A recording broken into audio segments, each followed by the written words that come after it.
Hello, I'm Hannah Gross, and today we're talking to Dr. Daphne King, Assistant Professor of Social Work for Teen Dating Violence Awareness Month here in February. What, in your words, is teen dating violence?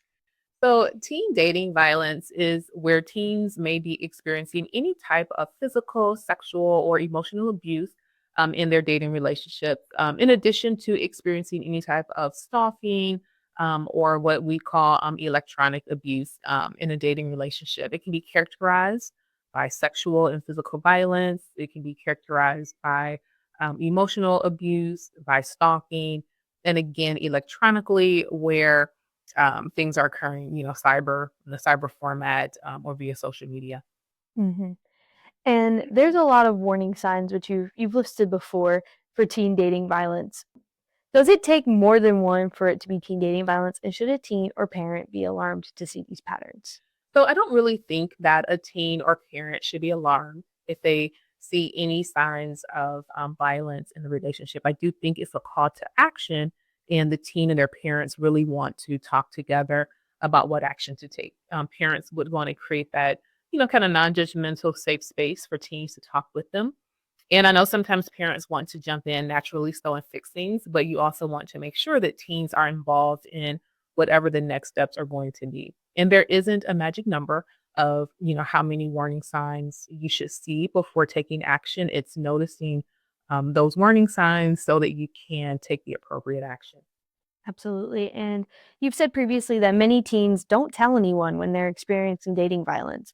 What might cause a teen to not tell anybody that they're facing this? Well, from prior work in, public school system with teenagers in high school, I've seen where, fear was a factor, fear of further harm, or even fear where the perpetrator may have threatened to harm their family or those that are close to them. I think a teen, just may not understand those warning signs, may not understand what a healthy relationship looks like. And there may be some embarrassment or shame of even experiencing something like dating violence. From a teen's perspective, how could somebody begin to manage their dating life again after being in a relationship with violence? And what could help a teen to move forward? So even before entering into any type of dating relationship, I think it's important for the parents and teens to talk together to understand if that teen is ready to actually start dating, just in general. Understanding their maturity level will help to know if they are really ready for that type of romantic dating relationship. Now, if they've been in a relationship and there has been violence and they are out of that situation, therapy would be the first thing that I recommend to help them, talk through that trauma that may have come from that relationship, as well as not blaming themselves. So being a little more kind and gentle unto themselves and not blaming, as well as just making sure that they do some self reflection to understand how they are processing what happened and if they really are ready to engage in another dating relationship. For sure.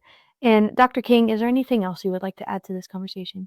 So I know in past, tip sheets that we have done, we focus, quite a bit on warning signs and information kind of connected to those that have been victims of teen dating violence. But I also think that we want to acknowledge that, perpetrators, that all teens, whether they are the perpetrator or victim of teen dating violence, should really understand the warning signs, should really understand what teen dating violence is, and should understand what a healthy relationship looks like. So I think that's important for all teens.